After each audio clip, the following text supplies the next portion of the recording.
Hi అండి. ఈ గోంగూరతో ఎన్నో రకాలు చేసుకోవచ్చు. నేనైతే ఈరోజు గోంగూర చికెన్ చేస్తున్నాను. మామూలుగా అయితే పప్పు చేయొచ్చు, పచ్చడి చేయొచ్చు, రకరకాలుగా చేస్తారు. నేనైతే ఈరోజు ఫస్ట్ టైం గోంగూర చికెన్ చేస్తున్నాను. చాలా బాగా వచ్చింది టేస్ట్. ఫస్ట్ ఆకుకూర తీసేసుకొని దాన్ని కడిగేసి 2-3 సార్లు పక్కన పెట్టేసుకున్నాను. ఎర్ర గోంగూర, తెల్ల గోంగూర 2 ఉంటాయి. ఎర్ర గోంగూర అయితే చికెన్కి గోంగూర చికెన్ చేసేదానికి టేస్ట్ బాగుంటుంది. కొంచెం పులుపు ఎక్కువ ఉంటుంది కాబట్టి బాగుంటుంది తినడానికి. సో తర్వాత చికెన్ కూడా తీసుకొని దాన్ని బాగా కడిగేసి పసుపు పట్టించి పక్కన పెట్టాను. ఇలా పసుపు పట్టించడం వల్ల మనకి ఆ నీసు స్మెల్ అనేది రాకుండా ముక్క కూడా చాలా సాఫ్ట్గా ఉంటుంది. సో అదొకటి గుర్తుపెట్టుకోండి, చాలా బాగా వస్తుంది చికెన్ కూడా.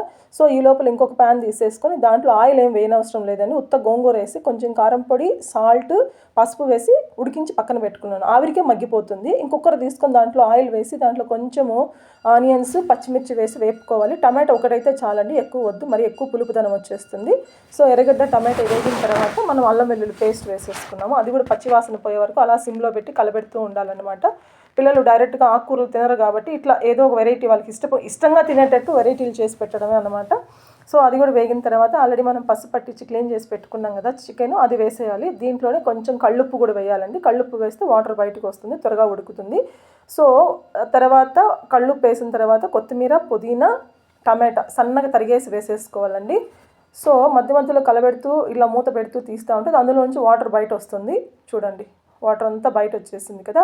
సో ఇప్పుడు మనము దీంట్లో కొంచెం కారం పొడి, ధనియం పొడి, పసుపు పొడి అన్నీ వేసి గరం మసాలా కూడా వేసేసి బాగా కలపెట్టుకోవాలి. దాంట్లోంచి వాటర్ అంతా బయట వచ్చి ఈ మసాలాలంతా చికెన్కి పడుతుంది.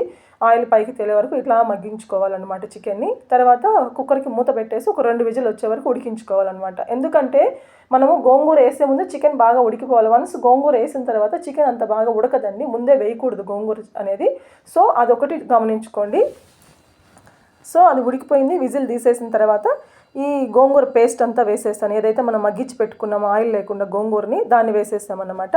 దాంతోపాటు కొంచెము కస్తూరి మేతి కూడా వేస్తున్నాను. ఫ్లేవర్ నెక్స్ట్ లెవెల్ అనమాట. ఆ వాటర్లో ఈ కస్తూరి మేతి, ఈ గోంగూర పేస్ట్ అంతా చికెన్కి పట్టేసి చాలా టేస్టీగా ఉంటుంది. ముక్క అయితే పుల్లగా, కారంగా నెక్స్ట్ లెవెల్ ఉంటుందన్నమాట.